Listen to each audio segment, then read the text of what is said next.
By the time I pulled up to my This is a father's test house, the recording driveway to was already demonstrate packed. professional verbal BMW, delivery. Mercedes, Lexus, all lined up like a luxury car commercial.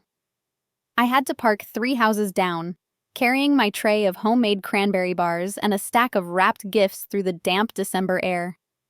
The walk felt longer than it should have. Maybe because with each step, I could hear the laughter spilling out through the windows, see the warm glow of the Christmas lights, and feel that familiar knot tightening in my chest. The one that whispered, "You don't belong here." I stopped at the bottom of the porch steps, juggling the tray and gifts, waiting, hoping maybe that someone would glance out the frosted glass of the front door and see me. Maybe Sophie would come running, her curls bouncing, shouting, "Aunt Naomi's here," like she used to. No one came.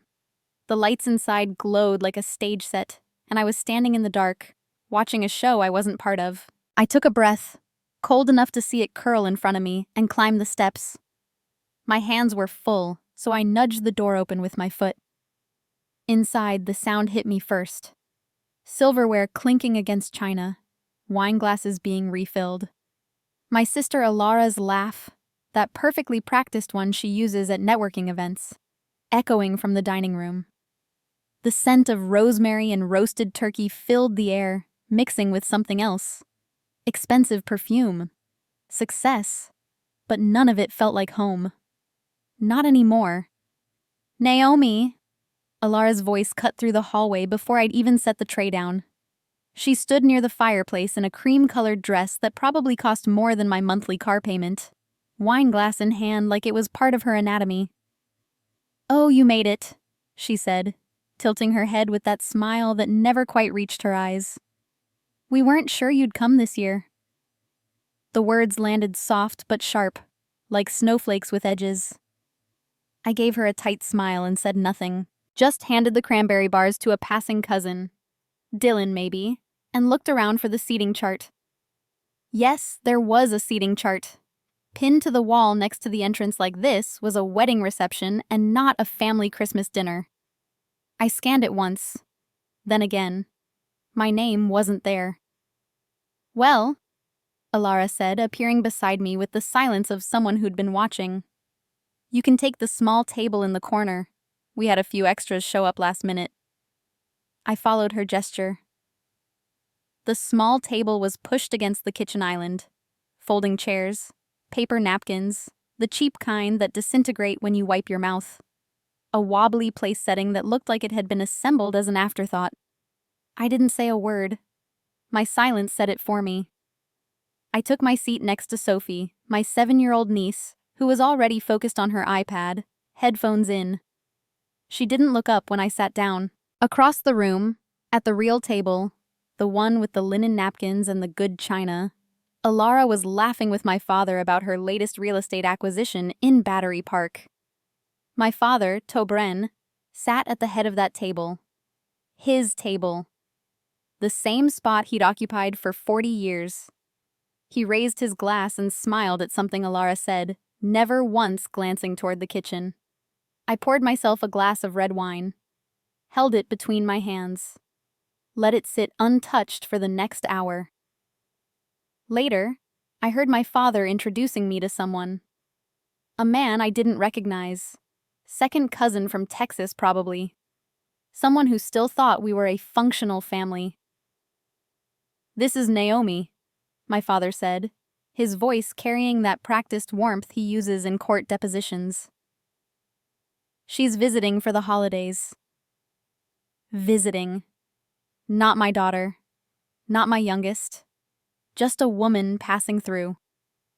I stared at the Christmas tree in the corner, blinking against the blur of lights, and thought about last year. There had been a small card on my chair that said, "Welcome home," in my mother's handwriting. Sophie had run into my arms, asking if we could bake cookies like we always did. This year, Sophie hadn't even looked me in the eye. I found her later in the hallway near the bathroom. She was clutching her iPad like a shield. "Hey, sweetheart," I said softly, crouching to her level. She hesitated. looked back toward the dining room like she was checking if My anyone name was is Renata watching. Martinez, and this is the story of how I Mom learned that said you sometimes the don't live people here who gave you anymore, life are the same ones she who try to whispered. erase it. So I thought you weren't family. The words hit harder than I expected. I reached out, tucked a curl behind her ear. I'll always be your family, Sophie. Always. But even as I said it, I wasn't sure if it was still true. Ciao! Dinner dragged on. Alara gave a toast about the strength of family that made my stomach turn. She talked about legacy, about supporting each other, about how grateful she was to have such an incredible support system.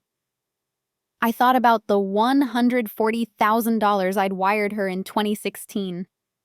The money that saved her from flunking out of law school. The money she never paid back. The money she never even acknowledged. No one asked about my work. No one asked how I'd been. The only question I got was from Dylan. Did you drive or fly in? Not where have you been, not how are you, just logistics. It was like I'd died, and no one had bothered to send flowers. After dinner, my father stood and tapped his wineglass. The room quieted instantly. He still had that courtroom presence, even in retirement. Before dessert, he announced, I'd like to share something special. The lights dimmed. A projector flickered to life on the wall opposite the fireplace. An instrumental version of Have Yourself a Merry Little Christmas started playing through hidden speakers. A slideshow. Of course. Photos began rolling across the screen. Birthdays, summer vacations, Easter brunch, Thanksgiving. All the Sanders family highlights of 2024. I braced myself. The first few photos were fine. Alara and Sophie at the beach, my father at his retirement party, Patricia Morgan, my mother's best friend, at some charity gala. Then came Thanksgiving 2023. I remembered that photo. I'd been standing right next to my father, one arm around Sophie, laughing at something Dylan had said. I could still feel the warmth of that moment, the rare feeling of belonging. In the photo on the screen, I wasn't there. Dylan was positioned closer to my father, filling the space where I'd been. The cropping was seamless, professional. I wasn't absent. I was erased. Weird. Dylan leaned over and whispered with a smirk. Were you even at the beach house that weekend? I was the one who booked it, I said quietly. He laughed, uncomfortable. Guess you're not photogenic. More photos rolled by. The summer beach trip. I was blurred into the background, unrecognizable. Easter brunch. The angle had been adjusted so I was completely cut out. My mother's funeral in August. I froze. There were 3 photos from the service. The reception afterward. People in black, holding coffee cups, speaking in hushed tones. I wasn't in a single one. Because I hadn't been there. Because no one had told me when it was. Services are private, Alara had texted me in August. Immediate family only. I'd asked for details. What time? Which funeral home? Could I at least send flowers? She'd responded 8 hours later. It's already over. Mom would have wanted it small. I'd found out my own mother died from a group text. Learned about her funeral after it had already happened. And now I was watching photos of an event I'd been deliberately excluded from, projected on a wall for everyone else to see. My hands curled into fists beneath the table. The slideshow ended. Everyone clapped. Alara stood, smiling, accepting compliments on the beautiful tribute. I excused myself to the bathroom and stood there for 10 minutes, staring at my reflection in the mirror, trying to remember how to breathe. When I came back, dessert was being served. I noticed the cranberry bars I'd brought were still on the kitchen counter, untouched, the plastic wrap still sealed. Alara was handing out gifts from under the tree. She saved one specific box for last, holding it up with theatrical flair. This one's for you, Dad. she announced. From me. My father unwrapped it carefully, the way he does everything. His face lit up when he saw what was inside. The new biography of Thurgood Marshall, he said, clearly delighted. Alara, you know I've been wanting this. I remembered, she said, beaming. I stared at the book, at the distinctive dust jacket, at the bookmark ribbon I'd specifically requested when I special ordered it 6 weeks ago. I'd spent $65 on that book, written a note inside about how his dedication to justice had always inspired me. Wrapped it myself. Alara's gift tag was taped over mine. I stood up, walked to the kitchen trash can, and lifted the lid. There, crumpled at the bottom, was my original tag. The one with my handwriting. The one that said, to Dad, who taught me that integrity isn't convenient, it's essential. Love, Naomi. I let the lid fall closed. Naomi? Alara had followed me into the kitchen. Everything okay? I turned to face her. Why did you change the tag? She glanced at her phone, not meeting my eyes. What? The book. The Thurgood Marshall biography. That was my gift. Oh, she shrugged. It looked better with my name on it. I stared at her, waiting for the joke, for the acknowledgement that what she'd done was wrong. Instead, she sighed like I was being tedious. You're always so sentimental about these things, Naomi. It's just a book. It's not just a book, I said slowly, my voice low enough that no one else could hear. It was a memory, one I wanted to share with him. She looked at me then, really looked at me, and I saw something in her eyes I'd never noticed before. Not malice, exactly. Indifference. Well, she said, turning back to the party. Next time, write your name in Sharpie.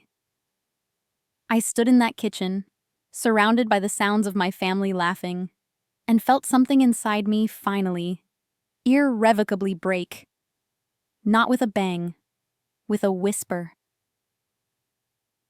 Baya saying, I found my coat in the guest room, took one last look at the bedroom I'd slept in as a child, now converted into Alara's home office, her framed law degree on the wall where my old bookshelf used to be.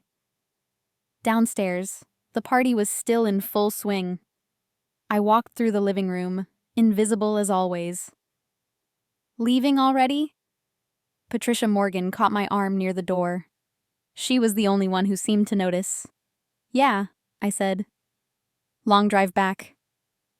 Back where? I smiled. Somewhere I'm not visiting. She squeezed my hand, and I saw something in her eyes that looked like understanding. Like she knew. Like maybe she'd always known. Outside, the air was crisp and quiet. I stood by my car for a moment, key fob in my hand, And this is looking back at stories the of how I'm house. lies. The Sometimes the Christmas people who lights gave you glowed life are warm the and future and you perfect. erase it. Through the window, I could see my father laughing, Alara holding court, Sophie playing with a new toy. A perfect family portrait. And I wasn't in it. I popped the trunk and looked inside. Everything was exactly where I'd packed it 3 days ago. 3 suitcases, my laptop bag, a fireproof folder labeled Important Documents. Toiletries, chargers, everything I'd need to never come back. I hadn't snapped tonight. I hadn't broken. I'd prepared. 3 days ago, I'd packed everything carefully, methodically, like I was planning a trip. Because in a way, I was. A trip away from being the invisible daughter.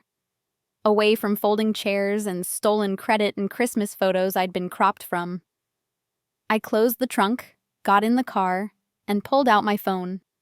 Opened the family group chat, Sanders family, and typed one message.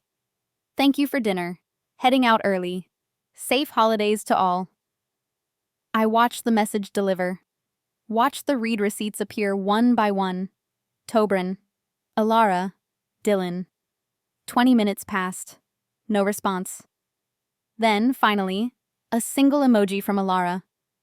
I put the car in drive and headed east toward Sullivan's Island, toward the beach house nobody knew I owned, toward the life I'd built in secret, the one they couldn't erase because they didn't know it existed. Charleston lights faded in my rearview mirror. I turned the radio off. Let the silence fill the car. It was the loudest sound I'd heard all night. I arrived at the beach house just after midnight. The key turned smoothly in the lock. I'd had it rekeyed last month, just in case. Inside, the air was cool and smelled faintly of cedar and lemon oil. Clean, minimal, calm, the opposite of everything I'd just left behind. I dropped my duffel on the couch and walked straight through to the back deck. The ocean was there, waiting. Constant, honest. The tide was low, waves lapping gently against the sand. I stood at the railing, still wearing my coat, and let out a breath I felt like I'd been holding for years.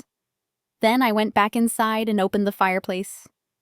From my trunk, I retrieved one last item. A photo album. The one I'd kept hidden in my apartment. The one I'd never shown anyone. Photos of family Christmases past. Birthday parties. Vacations where I was still included. I sat cross-legged in front of the fire and opened it. There I was, age 10, holding a homemade card for my mother. Age 15, laughing with my father at my piano recital. Age 20, hugging Alara at her college graduation. All the versions of me who still believed belonging was possible. One by one, I removed the photos, held them up to the light, let myself remember. Then I fed them to the flames, not out of rage, out of release. I'm not destroying memories, I whispered to the empty room. I'm cremating ghosts. The last photo was from 2 Christmases ago, my mother's handwriting on the back. My girls, together. I stared at it for a long time, then placed it gently in the fire. When the album was empty, I closed it and set it aside, opened my laptop, pulled up my email and began typing. To Rebecca Walsh, estate attorney. Subject, Re Marielle Sanders Estate, request for full disclosure. Rebecca, I need to know everything about my mother's will. I hit send at 1:47 a.m. Then I deleted the family group chat from my phone, blocked my father's number, blocked Alara's, kept only Sophie's. I walked back out to the deck, watched the ocean turn silver under the moonlight, and smiled. For the first time in years, I felt visible. Not to them, to myself. If you're listening from somewhere far away, drop your city in the comments so I can see how far this has traveled. And please, stay with me until the end. The morning after I sent that email to Rebecca Walsh, I woke to the sound of seagulls and my phone vibrating on the nightstand. Unknown number. Charleston area code. I almost didn't answer, but something, instinct maybe, or the fact that I'd asked for this, made me pick up. Miss Sanders? A woman's voice, professional but warm. This is Rebecca Walsh. I received your email. We need to talk. I sat up, pulling the blanket around my shoulders. Through the window, the Atlantic stretched gray and infinite.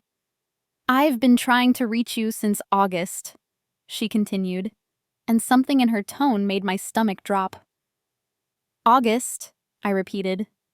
That was when your mother passed, yes. I stood up, pacing to the window. I never received any calls about my mother's estate. There was a pause, a long one. The kind that means the person on the other end is choosing their words very carefully. That's concerning, she said finally. The will explicitly requires all beneficiaries be notified within 30 days. Beneficiaries? The word felt foreign in my mouth. Rebecca, I wasn't even told about the funeral. I found out she died from a group text. Another pause.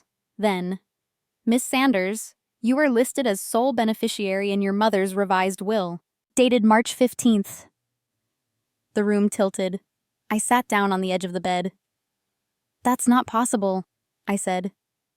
She and we barely spoke the last 2 years. Perhaps that's why she made the changes she did. Can you come to my office this afternoon? There are documents you need to see, and a letter your mother left for you. Rebecca's office was in a historic building downtown, the kind with crown molding and windows that overlooked the harbor. She was younger than I'd expected, maybe late 40s, with sharp eyes and a no-nonsense handshake. She spread papers across her desk like evidence in a trial. Your mother came to see me in March, she began. She'd just finished her second round of chemotherapy. She knew she was dying, and she wanted to make sure certain things were corrected. I stared at the documents, property deeds, investment account statements, foundation bylaws. She left you the beach house on Sullivan's Island, Rebecca continued, the investment account containing approximately $4.2 million, and control of the Sanders Family Foundation. My hands went numb. What about... I couldn't finish the sentence. Your sister received a one-time payment of $50,000 and some jewelry. Your father retained the family home, but no liquid assets beyond his retirement accounts. I looked up at her. Why? Rebecca slid a sealed envelope across the desk, my name in my mother's handwriting. She asked me to read this to you. In her words, so Naomi knows I meant every word. She opened it carefully, unfolded the pages, and began to read. My dearest Naomi, if you're hearing this, I'm gone, and I hope Rebecca found you despite what I know they'll try to do.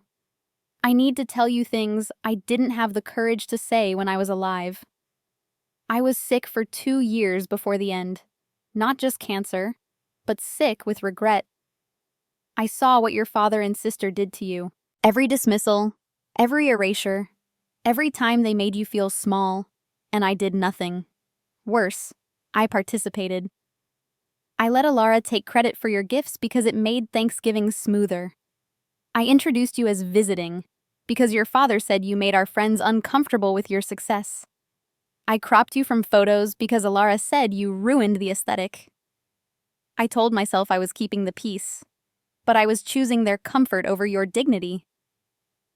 Rebecca's voice wavered slightly. She paused, looked at me.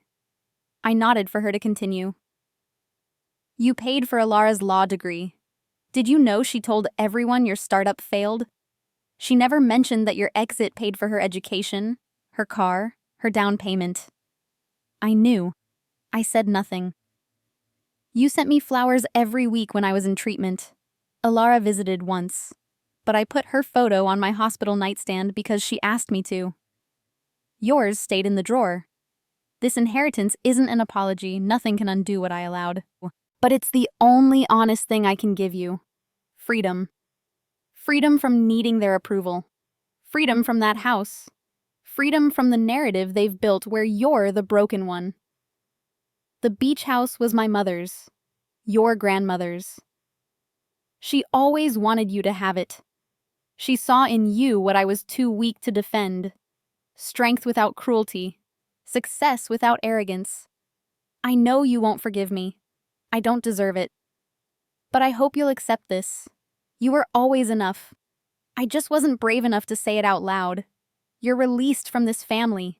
Go be extraordinary without us. Mom. The office was silent except for the sound of the harbor outside. A boat horn in the distance. The cry of gulls. I couldn't cry. Couldn't speak. Just sat there, feeling like someone had reached into my chest and rearranged everything. There's one more thing, Rebecca said gently. She opened another file. Your mother left instructions. She said to tell Naomi the truth about 2016. I thought I knew what happened in 2016. I thought I'd lived it. Turned out, I'd only lived half of it. Rebecca spread out bank statements, wire transfer receipts, emails I'd never seen. Your sister failed out of her first year of law school, she began.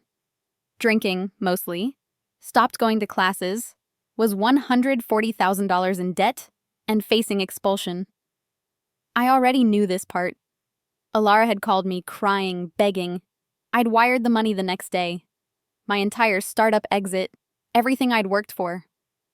What you don't know, Rebecca continued, is that your mother couldn't help because she was already dealing with medical bills from her first cancer diagnosis. Your father refused. Said Alara needed to learn responsibility. I nodded slowly. Alara told me she'd pay me back. She never did. Your mother found the wire transfer receipt last year when she was organizing Alara's papers. She confronted your sister. Alara promised to tell your father. She never did. Rebecca handed me another document. A promissory note. Alara's signature at the bottom. Your mother made this a condition of Alara receiving anything from the estate. She had to sign it 3 weeks before your mother died. It's legally enforceable. $140,000 plus 8 years of compound interest at 6%. Comes to about $223,000. I stared at the paper. At Alara's handwriting, shaky and reluctant. She signed it? She had no choice. Sign it or be written out entirely. I thought about Christmas night. About the gift tag. About the photos. About Alara's casual cruelty.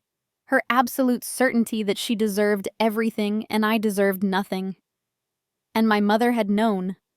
All of it. Why didn't she tell me? I asked. While she was alive? Rebecca's expression softened. I asked her that. She said she was ashamed. That telling you would have required admitting what she'd let happen for years. She thought this was the only way to make it right. I left Rebecca's office with a folder full of papers and a truth that changed everything. My phone buzzed as I was getting into my car. A text from Dylan. Your dad's looking for you. Something about your mom's will? Family's kind of freaking out. I stared at the message. They'd just found out. The probate notice must have arrived. I typed back. They know where to find me. Through their lawyer. Then I drove back to Sullivan's Island and opened my laptop. For 3 weeks I lived in a strange kind of limbo. The estate was being processed. Rebecca handled everything. I didn't have to see them, talk to them, explain myself. But I couldn't stop thinking about it. About my mother's letter. About the years of silence. About how she'd known and done nothing until it was too late. I started writing. Not for publication, just for myself. To process. To understand. But the more I wrote, the more I realized. This wasn't just my story. This was the story of every woman who'd been made invisible by her own family. Every daughter who'd been erased so someone else could shine. On January 10th, I got an email from Tom Bradford, editor at Coastal Living and Finance, a regional magazine I'd written for before. Naomi, heard through the grapevine you're dealing with some family estate stuff. If you ever want to write about it, we'd be interested. No pressure. Just know the door's open. I stared at that email for 2 days. Then I started writing. Really writing. The article went live on January 15th. Title: The Invisible Inheritance. What I Lost and Found. When my family erased me, I didn't hold back, didn't soften it, didn't protect anyone. I wasn't at my mother's funeral because nobody told me when it was. I learned she died from a group text that said services are private. When I asked for details, I was told it was immediate family only. I am her daughter. I spent Christmas at a folding chair in the kitchen while my sister sat in my place at the table. I brought a gift my mother had wanted, a biography she'd mentioned loving. My sister's name was taped over mine. Nobody said a word. I paid for my sister's law degree. $140,000. She told everyone I was a failure. I never corrected her because I thought being kind meant staying silent. My mother left me everything in her will. Not because she loved me more, but because she knew I was the only one who never asked her for anything. The others took. I gave. Even after being erased, I gave. I ended with this. Here's what I learned. You don't have to be welcomed back to prove you belonged. Sometimes the greatest power is walking away and building something they can never take from you. Sometimes your inheritance isn't money. It's permission to finally put yourself first. I hit publish at 9 a.m. and turned off my phone. By the time I turned it back on that evening, everything had changed.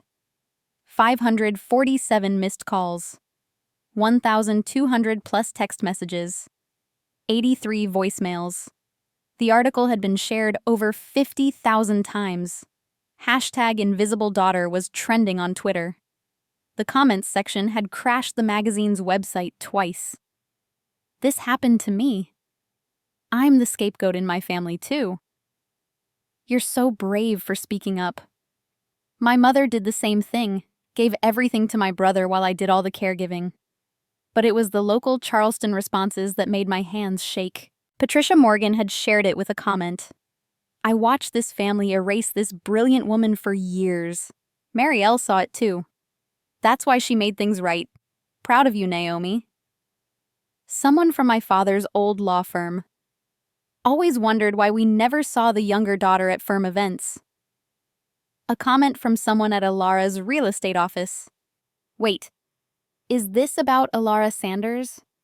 The article mentions Charleston real estate and a sister who's a lawyer. And then, buried in the messages, I found one from my father. We need to talk. This is inappropriate. Call me. I deleted it. 3 days after the article went live, I got invited to a charity gala, the Charleston Preservation Society's annual winter fundraiser. I'd been on the mailing list for years, part of my professional network, but had never gone. This year, I RSVP'd. Yes. I knew Alara would be there. She was on the board. I wore navy blue. Simple, elegant, expensive. My grandmother's pearls. Walked in alone and confident. The ballroom was exactly what you'd expect. Crystal chandeliers, champagne, people in formal wear pretending their conversations were spontaneous. I made it about 20 minutes before Alara found me. She approached with my father in tow, both of them wearing expressions that tried to be neutral but landed somewhere around barely concealed fury. That article was wildly inappropriate, Alara said, loud enough for the people around us to hear. I took a sip of my champagne. Which part? The part where I paid for your law degree? Or the part where you stole credit for my gift at Christmas? She blinked, not used to me fighting back. My father stepped forward. This is not the place. You're right. I cut him off. The place was Mom's funeral, but I wasn't invited to that either, was I? A small crowd had formed, not obviously watching, but definitely listening. Alara's eyes filled with tears. She'd always been good at that. Crying on command. You're making us look terrible, she whispered. I'm not making you anything, I said calmly. I'm just finally telling the truth. That's when Patricia appeared at my elbow. My mother's best friend for 30 years, the woman who'd known us our entire lives. Marielle would be proud of you, Naomi, she said clearly. Alara whipped around. Don't you dare speak for my mother. She was my best friend for 3 decades, Patricia said, her voice steel wrapped in velvet. And she spent her last months regretting how she let you treat your sister. I was there. I heard her say it. The people around us weren't even pretending not to listen anymore. My father's face went pale. Patricia. No, Tobrin. Someone needs to say it. That girl paid for Alara's education, supported this family in ways none of you acknowledged, and you thanked her by cropping her out of photos. Marielle knew it. That's why she changed her will. Alara's tears were real now. You've ruined everything. Ruined. I looked at her. Really looked at her. Saw past the designer dress and the perfect hair and the carefully constructed image. Saw the woman who'd stolen credit for my work, my gifts, my place at the table, who'd signed a promissory note she never intended to honor. "No," I said quietly. "I've just stopped letting you ruin me." I set down my champagne glass and walked toward the exit. Alara followed, grabbing my arm in the lobby. "Wait," I turned. "You've humiliated us," she hissed. "In front of everyone who matters in this city." I told the truth. If that humiliated you, maybe you should think about why. People are calling me, clients, asking if I'm the sister in the article. "Are you?" She stared at me, searching for something. An apology, maybe. A way back to when I stayed quiet. "You've ruined everything," she said again. But this time her voice cracked.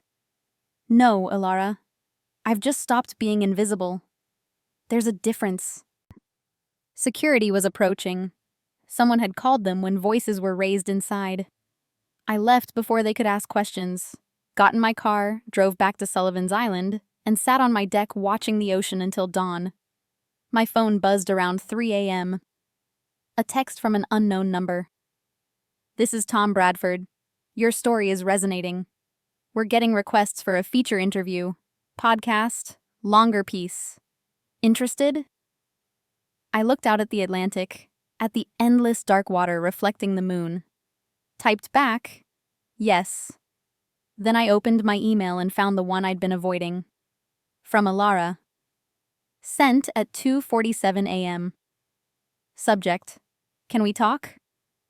"Naomi, I know I don't deserve a response. Tom Bradford reached out about doing a follow-up article. He wants both of our perspectives. I wanted to ask your permission before I talk to him. I'm in therapy now. I'm starting to understand what I did to you. I'm not asking for forgiveness. I'm just asking for a chance to tell my side of the truth too." Alara. I stared at that email for a long time. Then I created a new folder on my computer, labeled it "Maybe Someday." Moved the email there. Not a yes, not a no, just not yet. Because healing doesn't happen on someone else's timeline. And forgiveness isn't something you owe to the people who hurt you. It's something you give yourself when you're ready. I opened a new document and started writing. Not about them. About me. About the beach house my grandmother wanted me to have. About the inheritance that wasn't money but permission. About learning that being erased by your family doesn't mean you disappear. It means you get to become visible on your own terms. Outside, the sun started to rise over the Atlantic. Pink and gold and absolutely unstoppable. Just like me. The Sanders Family Foundation held its quarterly board meeting on the first Tuesday of February. The invitation had arrived in my email 3 days prior. A formal notice, the kind sent to family members of record. I'd been on that list for years but had never attended. Never been invited, really. Not in any way that mattered.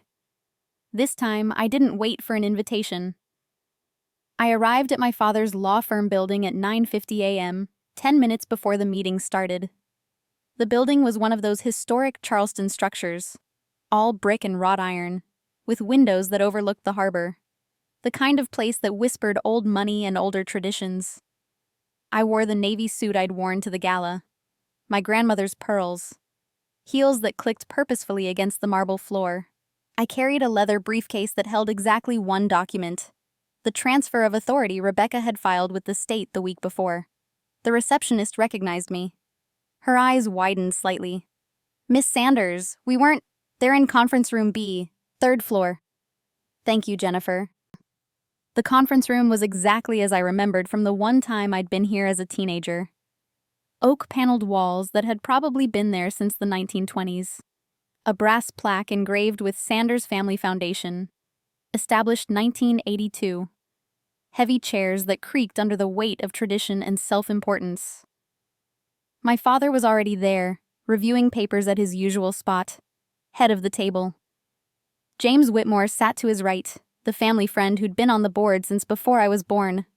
The man whose investment advice my father had tried to force on me in 2016. I walked directly to the head of the table. "Excuse me," I said calmly. My father looked up, startled. "Naomi, we weren't expecting you." "I'm the new chair," I said, setting my briefcase down. "Rebecca filed the paperwork last week. It's effective immediately." I placed the transfer of authority document on the table between us. Official state seal. Judge's signature. Impossible to dispute. James shifted uncomfortably. "Tobrin?" "We should discuss this privately," my father said, his courtroom voice activating.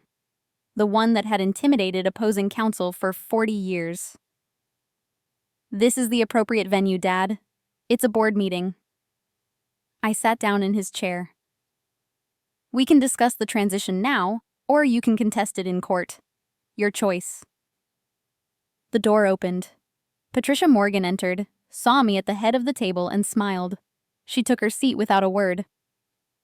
60 seconds later, Alara arrived. She stopped in the doorway when she saw me. "What is this?" she asked. "A board meeting," I replied, checking my watch. "And you're 3 minutes late." "Dad." She looked at our father like he could make me disappear, like he'd been making me disappear my whole life. "Do something." He cleared his throat, not meeting her eyes. "Legally, she has authority. Your mother's will was very specific." "This is insane." "Alara." Patricia's voice cut through the room. "Sit down or leave, but stop disrupting the meeting." Alara sat, her face flushed with anger.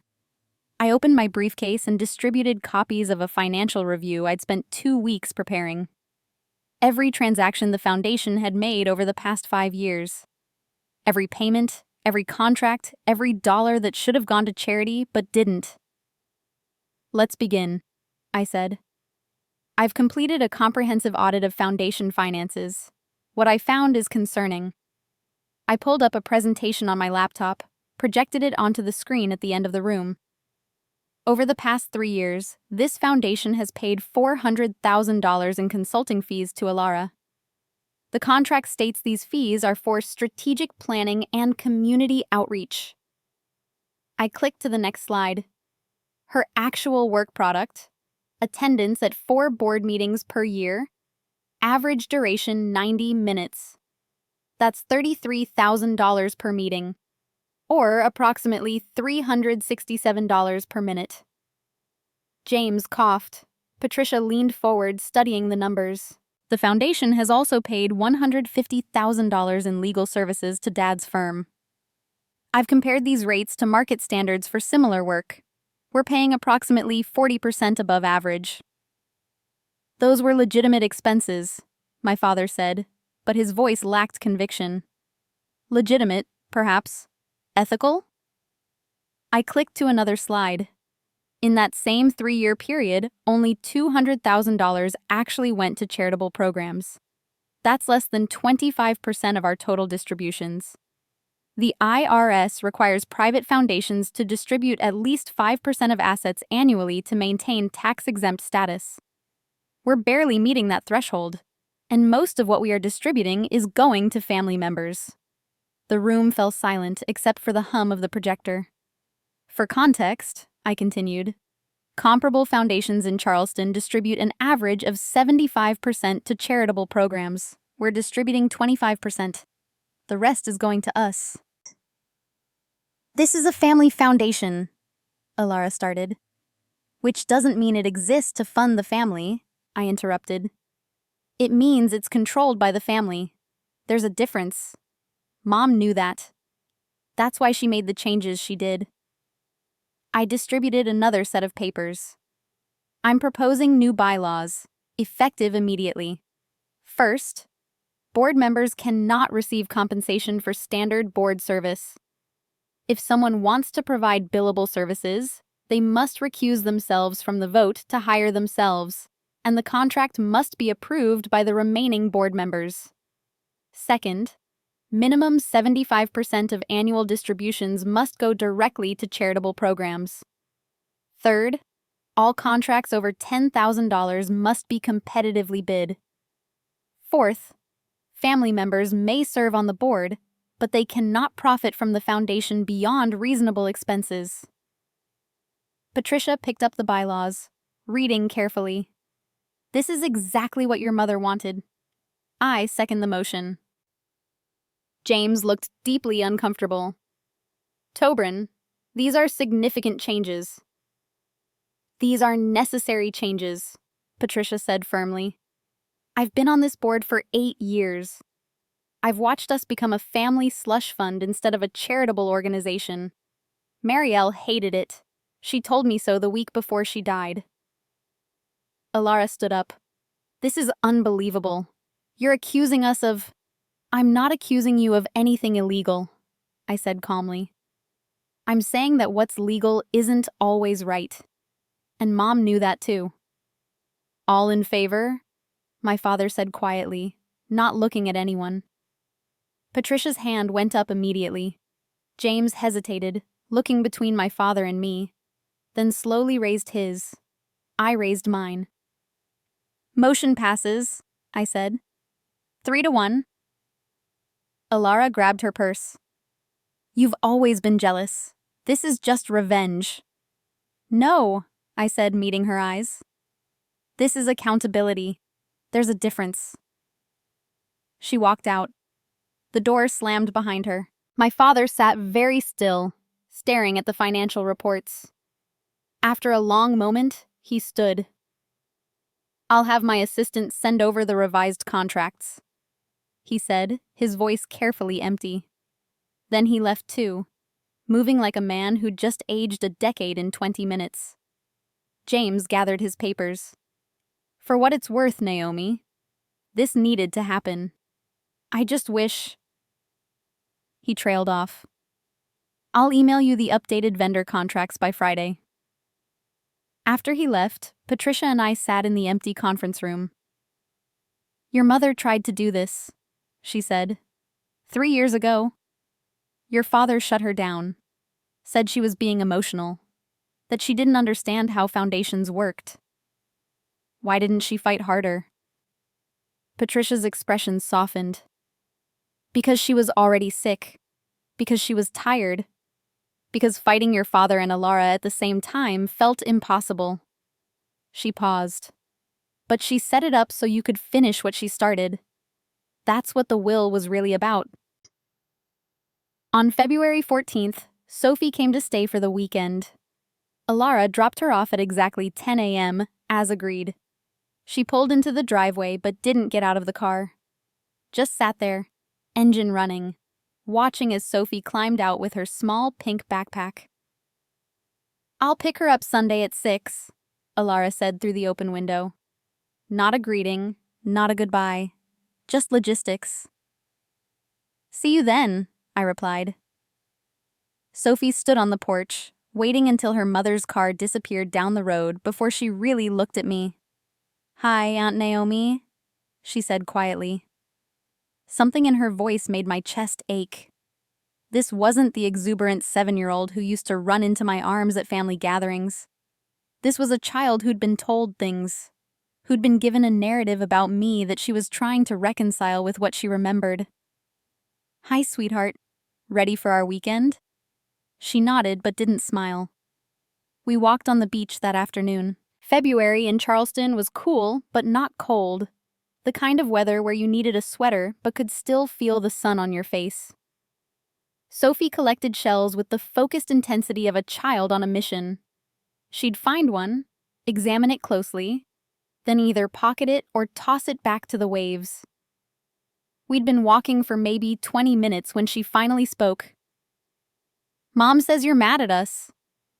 I stopped walking, crouched down on the sand so we were eye level. I'm not mad, Sophie. She says you wrote mean things about her in the newspaper. I wrote true things, I said carefully. Sometimes the truth feels mean when we're not used to hearing it. She considered this, turning a piece of sea glass over in her small hand. She says you told lies about her. Did she tell you about how I helped her go to law school? Sophie shook her head. Or about the Christmas gift that had my name on it, but she put her name on instead. Another shake. I sat down fully on the sand, and Sophie sat next to me. For a while, we just watched the waves. Sophie, I'm going to tell you something important. Can you listen? Okay. Sometimes the people who love us don't always tell us the truth. Not because they're bad people, but because the truth is hard or scary or makes them look bad. And that's confusing. It makes everything feel mixed up. Are you going to tell me the truth? Always, I promised. Even when it's hard. Even when it makes things complicated. If you ask me a question, I'll answer it honestly, okay? She nodded slowly. Then, did you really help Mom go to law school? Yes, she called me in 2016. She was failing out and owed a lot of money. She asked me to help and I sent her $140,000. That was all the money I had from my business. That's a lot of money. It was, and she promised to pay me back, but she never did. Why not? I don't know, sweetheart. You'd have to ask her that. This is a test recording to demonstrate Sophie was quiet for a long professional time. vocal delivery. Then she asked, very softly, "Is that why you don't come to our house anymore?" That's part of it. But mostly it's because when I was at your house, people treated me like I wasn't important, like I didn't matter. And after a while, that hurt too much. Grandpa said you're visiting, not family. The memory of that moment, of being introduced as a visitor in my own father's house, still stung. How did that make you feel? I asked. Confused, because you're my aunt. Your family. I am your family, Sophie. Always. But sometimes families don't treat each other the way they should. And when that happens, you have to decide if staying is worth the hurt. Did you decide it wasn't? Yeah, I did. She processed this, her child's mind working through concepts that shouldn't be her burden. Are you going to come back? To their house? No, sweetheart. But you can always come here. This is your place too now. Mom says she won't let me come here anymore after this weekend. My stomach dropped. Did she say why? She says you're bad for me. That you're trying to turn me against her. I took a deep breath, choosing my words very carefully. I'm not trying to turn you against anyone, Sophie. I love you. And I want you to have a relationship with your mom. But I also want you to know that you deserve to be treated with respect and honesty. You deserve to ask questions and get real answers. Will you always answer my questions? Always. Promise? Promise. That night, we made spaghetti, her favorite. She stood on a step stool at the counter, carefully measuring ingredients while I supervised. The recipe was simple, but she approached it with the seriousness of a scientist. Can I see Grandma's room? She asked suddenly, while stirring sauce. I nearly dropped the spoon I was holding. What? Mom said Grandma's stuff is here now, the stuff from her bedroom.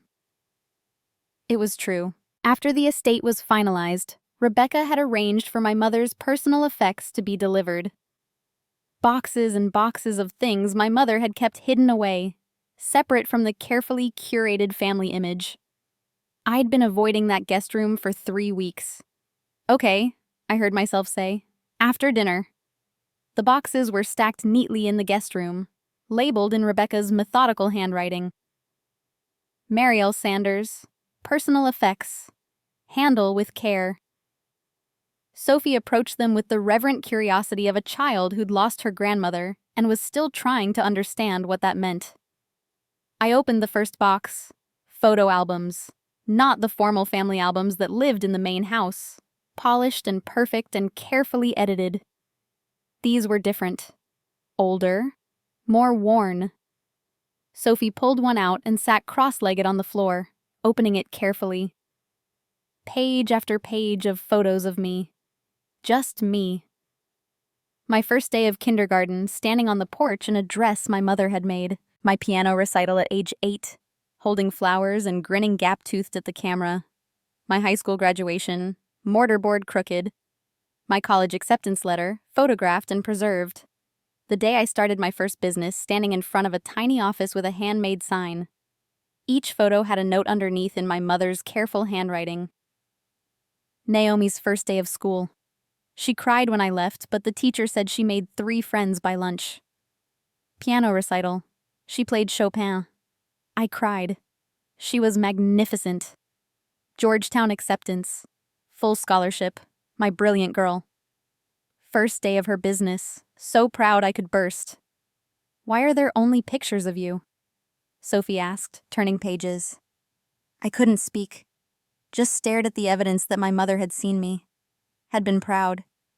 Had kept this secret record of my life, hidden away where my father and Alara couldn't diminish it. This was Grandma's private album, I finally managed. She kept it in her bedroom, away from the other photo albums. Why? How do you explain to a 7-year-old that sometimes love isn't enough?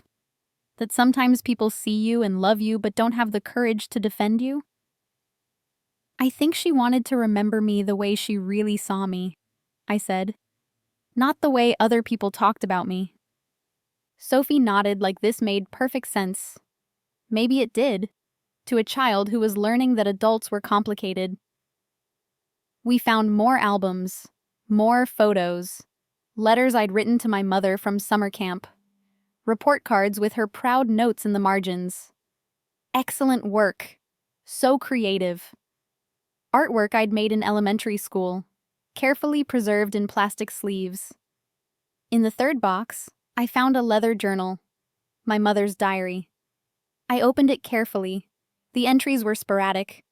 She'd never been consistent with journaling. But there, near the end, was a page dated 2 weeks before she died. Naomi called today. I didn't answer. I'm too ashamed to hear her voice. Too ashamed to tell her I'm dying because I know she'll drop everything to be here. And I don't deserve her care. I've let Tobrin and Alara convince me that keeping the peace was more important than protecting her. I know now. It wasn't peace. It was cowardice. I chose my comfort over her dignity. My lawyer asked if I was sure about the will. She said Alara would be upset, that there might be legal challenges. I've never been more sure of anything in my life. Naomi doesn't need my money. She's built something beautiful on her own. But she needs to know that someone saw who she really was. I saw. God, I saw.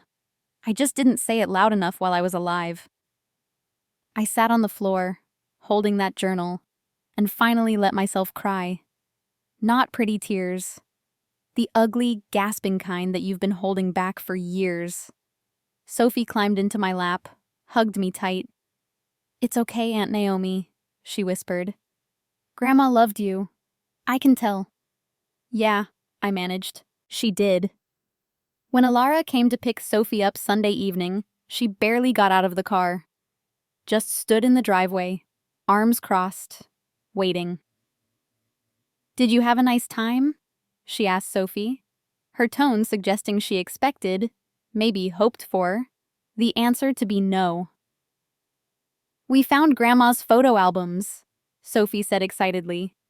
There were so many pictures of Aunt Naomi, and Grandma wrote notes about all of them. I watched Alara's jaw tighten, watched her work to keep her expression neutral. That's nice. Say goodbye, Sophie. We need to get home. Mom, Sophie said, turning to face her. Did you know Aunt Naomi helped you go to law school? The air went out of the moment. Alara's eyes snapped to me. Who told you that? I did, I said calmly. She asked questions. I gave her honest answers. She's my daughter. Alara's voice was low, dangerous, and she deserves to know her family history, the real one, not the edited version. Sophie looked between us, confused by the tension. Mom, why didn't you tell me? Because it's complicated, Sophie. Adult things you don't need to worry about. But Aunt Naomi explained it. It's not that complicated. Alara's face flushed. Get in the car, Sophie. Now. Sophie hugged me goodbye, whispering, I love you, Aunt Naomi, against my shoulder. Love you too, sweetheart. As they walked to the car, I heard Sophie ask, "Why didn't you pay her back?" I didn't hear Alara's answer, but I saw her shoulders tense, saw her hand grip Sophie's a little too tight. The car pulled away. I stood in the driveway, watching until the taillights disappeared, wondering if that would be the last time I'd see Sophie. My phone buzzed. A text from an unknown number. "This is Alara. Sophie won't be coming back. I won't have you poisoning her against me." I stared at that message for a long time, then forwarded it to Rebecca with a note. FYI. May need legal advice. Grandparent visitation rights equivalent for aunts. Her response came within minutes. Already researching. South Carolina family law is on our side. 2 weeks later, my phone rang at 9 p.m. Unknown number. I'd been getting a lot of those since the article went viral. Journalists, people from my past, strangers who wanted to share their stories. I almost sent it to voicemail, but something made me answer. "Don't hang up." My father's voice. I walked out onto the deck, phone pressed to my ear, staring at the dark ocean. "You have 5 minutes," I said. "I read your mother's letter, the one Rebecca read to you. She left instructions to send me a copy too, after you'd had time to process it." I waited, saying nothing. "There's something I need to tell you," he continued. His voice sounded older, tired. "About 2016, about why I resented you." "I'm listening." He took a deep breath. I could hear it through the phone. "When your startup exited and you got that money, I told you to invest with James Whitmore. Remember?" "I remember." "I declined because I saw red flags in his portfolio strategy. You were 26 years old. I'd been practicing law for 30 years. I was furious that you thought you knew better than me." "I was right," I said quietly. "His fund lost 40% the following year." "I know, but Alara listened to me. She invested the money you'd loaned her, the $140,000, with James. She lost $60,000 in 9 months." My hand tightened on the phone. She came to me, panicking. Said you couldn't know because you'd already sacrificed so much. Asked me to cover the loss. So I did. Quietly. Told her we'd say nothing. "You paid her back $60,000. "Yes. Money she'd lost because she followed your advice instead of being smart with the loan I gave her." "Yes." The ocean waves crashed below, constant, indifferent. "And ever since then," he continued, voice breaking, "every time you succeeded, it reminded me that you didn't need my guidance. Alara did everything I said and struggled. You ignored my advice and thrived. And instead of being proud of you, I resented you for making me feel unnecessary. So you punished me for being independent. I didn't see it that way at the time. I saw it as Alara needing more support. You saw it as her deserving more love," I corrected, my voice sharper than I intended. The silence stretched long. Then, "Yes, that's exactly what I did." I closed my eyes, felt the sting of tears I wouldn't let fall. "Why are you telling me this now?" "Because your mother was right. In her letter. I chose comfort over character. I chose the daughter who made me feel needed over the daughter who had the strength to build her own path. And I've lost you because of it." "I did need you, Dad." My voice cracked. "Just not financially. I needed you to see me, to defend me when Alara took credit for my work, to tell her it wasn't okay to erase me from photos. I needed you to be my father, not just her bank account." "I know." His voice broke completely. "I know, and I'm so sorry, Naomi.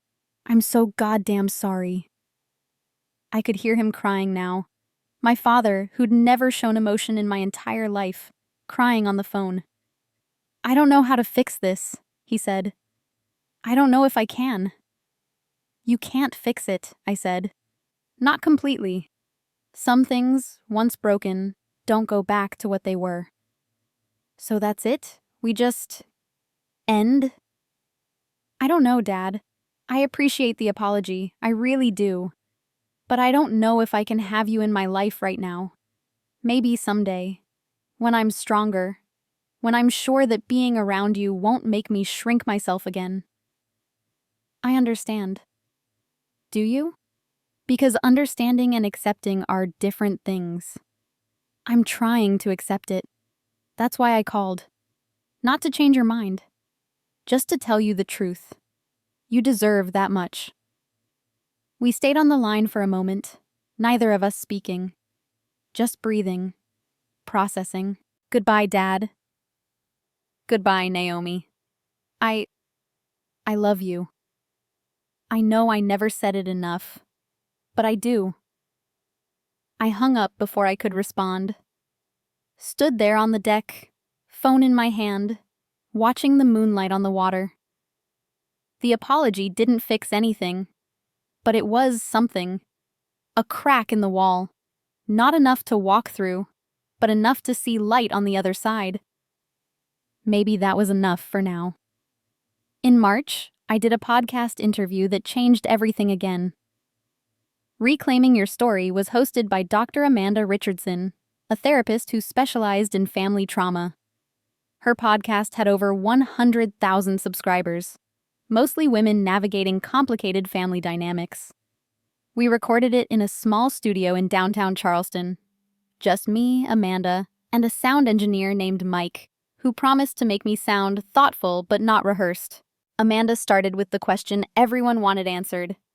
What do you say to people who think you should have stayed silent?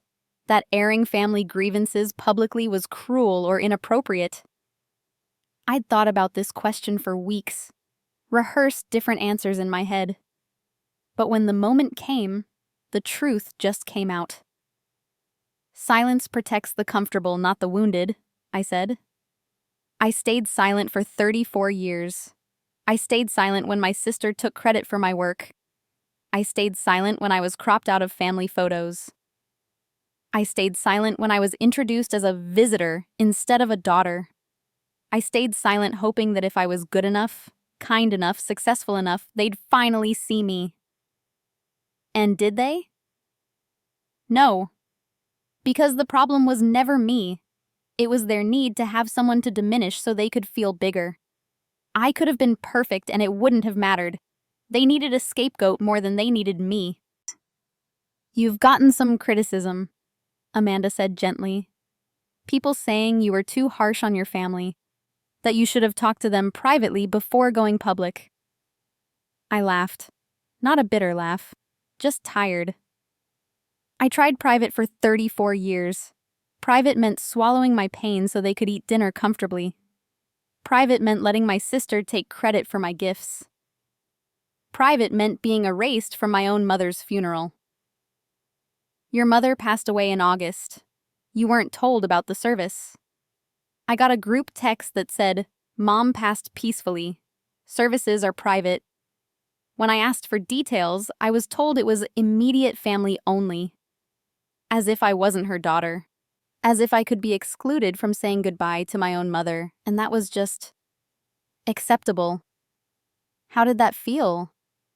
Like dying a little bit. Like being told you're so disposable that even grief is a privilege you don't deserve. Amanda let that sit for a moment. Then, your mother left you her estate. Everything. That must have been surprising. Shocking. We'd been distant the last few years. I thought she'd sided with my father and sister. Thought she'd bought into the narrative that I was the problem. But she hadn't. No. She left me a letter. Told me she'd seen everything. Every erasure, every dismissal, every time they made me small. And she'd done nothing to stop it. She said she was ashamed. That she'd chosen keeping the peace over protecting me. That's a heavy burden to carry after someone's death, knowing they saw your pain but didn't defend you. It is, but it's also freeing, because it meant I wasn't crazy. I wasn't too sensitive or dramatic or any of the things they'd called me. She'd seen it too. She'd just been too afraid to say it out loud. "What about forgiveness?" Amanda asked. "That's something people ask about a lot. Do you forgive them?" I think that's the wrong question. The question people should ask is, have I freed myself from needing their validation? Have I built a life where their opinions don't define my worth? And the answer to both is yes. That's better than forgiveness. That's liberation. The interview aired on March 15th, exactly 1 year after my mother had changed her will. Within a week, it had 500,000 downloads. The magazine article had gotten attention, but this was different. Hearing my voice, the emotion in it, the realness of it, people connected to it in a way text couldn't capture. Messages flooded in. Women, mostly women, though some men too, sharing their own stories. Daughters who'd been erased. Sons who'd been scapegoated. People who'd spent their lives trying to earn love from family members who'd already decided they weren't worth it. I thought I was the only one. This is my story too. Thank you for saying what I've never had the courage to say. I'm going no contact with my mother after listening to this. That last one gave me pause. I didn't want to be responsible for breaking up families, but Amanda reminded me, you're not breaking anything. You're just shining light on cracks that were always there. 1 year later, December 24th. I hosted Christmas at the beach house. The guest list was small but intentional. Patricia Morgan, my mother's best friend who'd become mine. Rebecca Walsh, who'd started as my lawyer and become so much more. Dylan, the cousin who'd reached out after the article. 3 colleagues from my firm who'd become actual friends. Tom Bradford, the magazine editor who'd given me a platform. And Sophie. Because 6 weeks after Alara said she wasn't coming back, Rebecca had worked some legal magic involving my mother's will, family rights, and Alara's documented statement that Sophie was better off without me, which apparently a judge found concerning rather than convincing. Sophie spent 1 weekend a month with me now, court-ordered. Alara had fought it, but the judge had asked Sophie, in chambers privately, where she wanted to be. Sophie had said, with Aunt Naomi, because she tells me the truth. The house glowed with white lights I'd strung myself. The table was set with my grandmother's dishes, the ones I'd inherited, the ones that had never been used for family dinners when I was growing up because they were too nice. Tonight, they were perfect. The menu was simple: roasted chicken with rosemary, roasted vegetables from the farmer's market, salad with homemade vinaigrette, and pie from the bakery down the street. No elaborate production, no performance, just good food and better company. Patricia made a toast before dinner, raising her wine glass as the sun set over the Atlantic outside. "To Marielle," she said, her voice warm but firm, who gave her daughter the courage to leave, and to Naomi, who had the strength to build something better. We raised our glasses. Sophie lifted her sparkling cider, giggling when the bubbles tickled her nose. "To Mom," I said quietly, who knew the best gift she could give me was permission. We ate and laughed and told stories. Dylan shared memories of family gatherings past, the good ones, before everything got complicated. Rebecca told us about the worst clients she'd ever had. No names, but we could guess. Tom shared gossip from the magazine world. Sophie talked about school, about the shells she'd collected on our last beach walk, about the book I'd given her and how she'd read it 3 times already. This was family. Not the one I'd been born into, but the one I'd chosen. The one that had chosen me back. At 8:30, the doorbell rang. I wasn't expecting anyone else. Everyone I'd invited was already here, sitting at the table, finishing dessert. I opened the door. My father stood on the porch. He was alone. No Alara, no entourage, just him, wearing the coat I'd given him 5 Christmases ago, holding a wrapped package. "I'm not here to crash your party," he said quickly, the words tumbling out like he'd rehearsed them.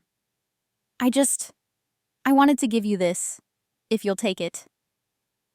Behind me, I heard the dinner conversation quiet. Patricia appeared in the hallway, protective, ready to intervene if needed. "How did you know I'd be here?" I asked. "Rebecca told me you were hosting. I asked her not to tell you I was coming. I didn't want you to leave your own home." I looked at him, really looked at him. He'd aged this year. More gray hair, deeper lines around his eyes. The kind of aging that comes from regret rather than just time. "You have 2 minutes," I said. He handed me the box. It was heavier than I expected. I unwrapped it there on the porch, not inviting him in. The paper fell away to reveal a leather-bound photo album. Simple, elegant, expensive. I opened it. Every photo from last year's Christmas slideshow. Every single one. But not the edited versions that had been projected on the wall. The originals. Me, restored in every image. Standing next to my father at Thanksgiving, arm around Sophie, laughing. At the beach house, the one none of them knew I owned, with Dylan and Patricia. Easter brunch, actually in the photo instead of cropped out. My mother's funeral. I froze. There were photos from her funeral. Me standing in the back of the chapel. I'd crashed it. Alara had told me services were private, but I'd gone anyway. Sat in the last pew, left before anyone could ask me to. Someone had taken photos, and someone had made sure I was in them. "Mom took those," my father said quietly.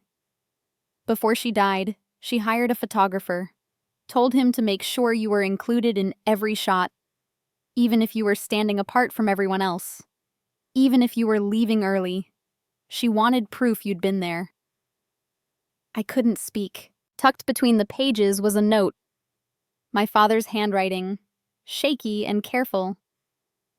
"I can't undo the years I erased you, but I can make sure there's a record that you were always here.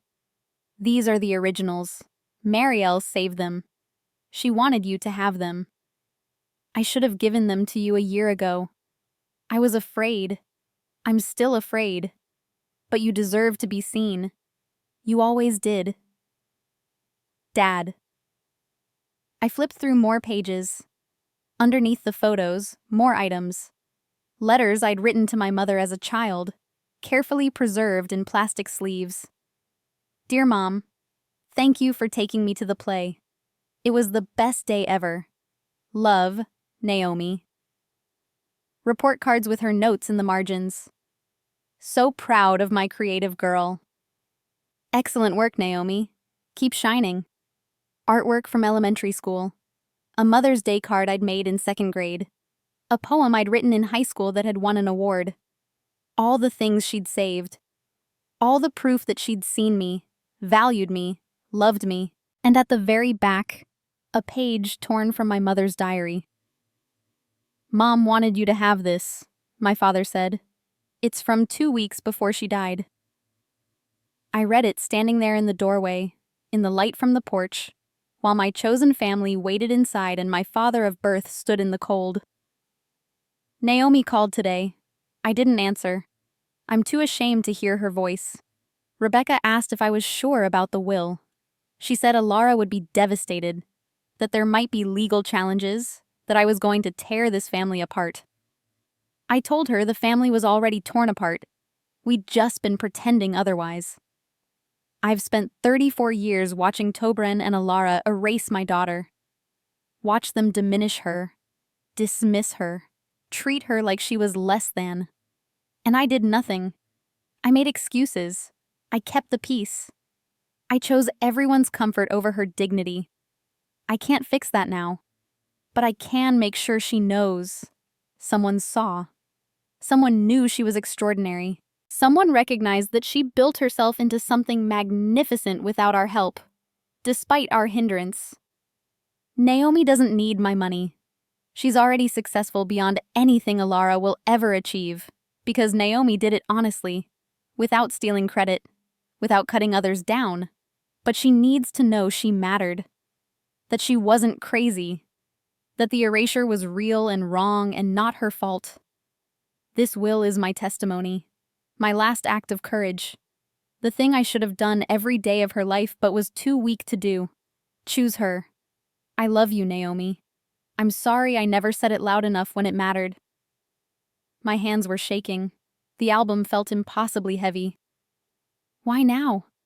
I asked, my voice barely above a whisper. Why tonight? Because I've spent the last year learning to live with losing you, my father said. And it's the hardest thing I've ever done. Harder than any case I tried. Harder than losing your mother. His voice broke. I wake up every morning thinking about all the times I should have defended you and didn't. All the times I let Alara take credit for your work because it was easier than dealing with her tantrums. All the times I let your mother introduce you as visiting because I was ashamed that you made me feel inadequate. I never tried to make you feel inadequate. I know. That's what makes it worse. You were just being yourself, being successful, being independent, and I punished you for it because your strength highlighted my weakness. Inside, I heard Sophie laugh at something Dylan said, heard Patricia ask if anyone wanted more pie. My life, the one I'd built, the one where I didn't have to shrink. I'm not asking to come back, my father continued. I'm not asking for forgiveness or even a relationship. I'm just asking you to know that I see you now. I see what I did. I see what I cost us both. And I'm sorry. I looked at him. At the man who'd let me be erased for years. Who'd chosen peace over protecting me. Who'd valued my sister's comfort over my existence. Who was here now, holding proof that I'd always mattered. Even when he couldn't say it. Do you want to come in? I heard myself ask.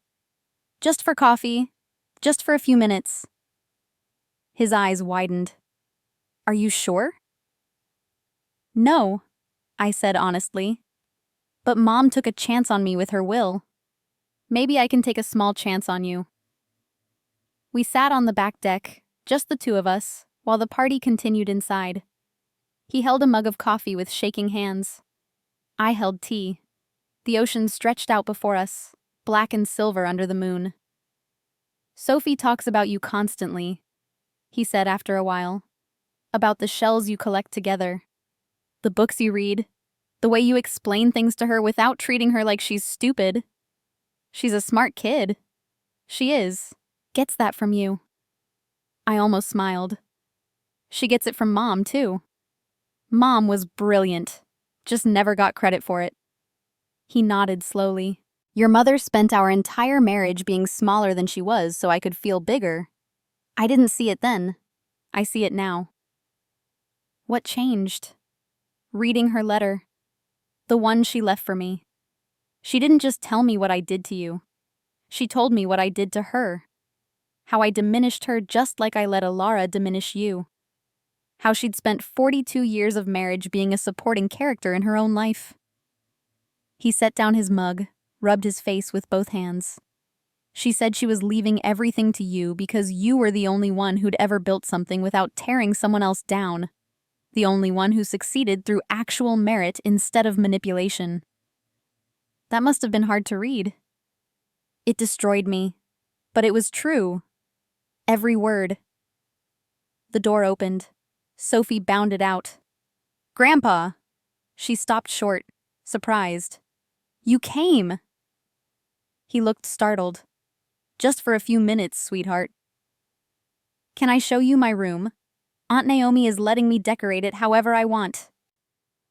She grabbed his hand before he could respond, pulling him inside with the unstoppable enthusiasm of a child who didn't understand the complexities of adult estrangement.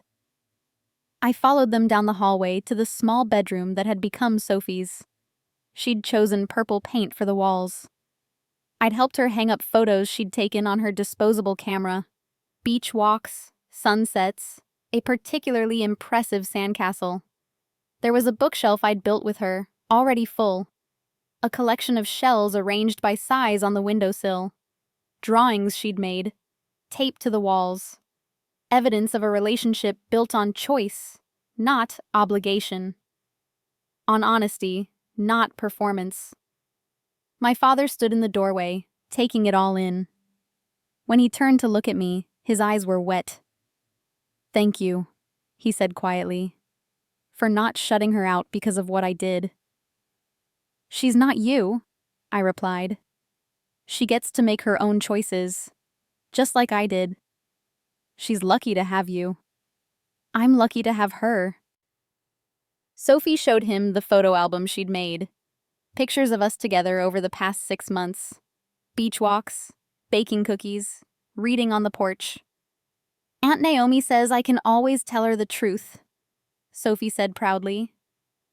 "Even if it's hard." My father looked at me over her head. Something passed between us. Not forgiveness, exactly. Not reconciliation. But understanding, maybe. Or the beginning of it. After 15 minutes, he said he needed to go. At the door, he hesitated. Maybe next time I could call first, before just showing up? "Maybe," I said. Not a yes, not a no, just possibility. "Thank you for tonight, for not slamming the door, for giving me 2 minutes that became 20. Don't make me regret it," I said, but there was no heat in it. "I won't. I promise." After he left, I returned to the table. Everyone looked at me with varying degrees of concern and curiosity. "Everything okay?" Patricia asked. "Yeah," I said, and I meant it. Getting there. New Year's Eve, I stood alone on the deck, watching fireworks explode over the Atlantic. Pink and gold and silver, lighting up the dark sky. My phone buzzed in my pocket. An email from Alara. The first direct contact in over a year. Subject: "Can we talk?" "Naomi, I know I don't deserve a response. Tom Bradford reached out about doing a follow-up article. 1 year later, what happened to the invisible daughter? He wants both perspectives, mine and yours. I wanted to ask your permission before I talked to him. I'm in therapy now. Real therapy, 3 times a week. I'm starting to understand what I did to you, how I used you, how I convinced myself that taking credit for your work was somehow justified because I needed it more than you did. I'm not asking for forgiveness. I don't deserve it. But I'm asking for a chance to tell my side of the truth. Not to defend what I did, but to be honest about why I did it. About the insecurity and jealousy that made me need to diminish you. If you don't want me to talk to Tom, I won't. You've earned the right to control your own narrative. I'm sorry. I know that's not enough, but it's true. Alara." I read the email 3 times. Then I created a folder on my phone.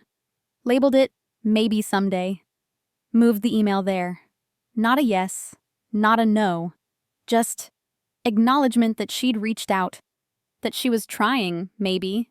But tonight wasn't about them. Tonight was about me. Inside, the house glowed warm with lights and life. Patricia and Rebecca were laughing in the kitchen. Dylan was teaching Sophie a card game. My colleagues were debating whether cryptocurrency was the future or a scam.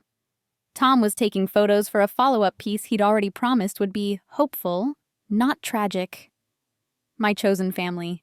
The people who'd stood by me, who'd seen me and chosen to stay. "Aunt Naomi!" Sophie called from inside. "It's almost midnight." I walked back into the warmth. Sophie grabbed my hand. We counted down together with everyone else, our voices joining in a chorus. 10, 9, 8. Around me, people I loved. People who loved me back. Not because they had to, but because they wanted to. 3, 2, 1. Happy New Year! Fireworks exploded outside. Sophie hugged me tight. Patricia raised her glass. Rebecca smiled. I looked around at the life I'd created. At the home that was truly mine. At the people who saw me, really saw me, and chose to celebrate that instead of diminish it. A year ago, I was invisible. Tonight, I was radiant. Not because I'd changed, but because I'd finally stopped letting them convince me I needed to. I used to think coming home meant returning to where you came from. Now I know.